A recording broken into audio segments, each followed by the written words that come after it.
চাঁপাইনবাবগঞ্জে ভারতীয় mobile phone ও motorcycle সহ দুই যুবককে আটক করেছে 53 বিজিবি। বিস্তারিত দেখুন ডেস্ক রিপোর্টে। চাঁপাইনবাবগঞ্জের শিবগঞ্জ উপজেলার মনাকষা সীমান্ত এলাকায় অভিযান চালিয়ে 8টি ভারতীয় মোবাইল ফোন, ব্যবহৃত আরও 2টি মোবাইল ফোন ও একটি মোটরসাইকেল সহ দুইজনকে আটক করেছে বর্ডার গার্ড বাংলাদেশ বিজিবি। মঙ্গলবার সকাল 9টার দিকে চাঁপাইনবাবগঞ্জ ব্যাটালিয়ন 53 বিজিপি এর মনাকষা বিওপির একটি বিশেষ টহল দল মনাকষা গ্রামের মাস্তানমোড় এলাকায় এ অভিযান পরিচালনা করেন।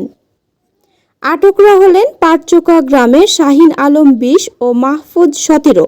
বিজিবি জানায়, তাদের কোমরে লুকিয়ে রাখা অবস্থায় 8টি ভারতীয় মোবাইল ফোন উদ্ধার করা হয়।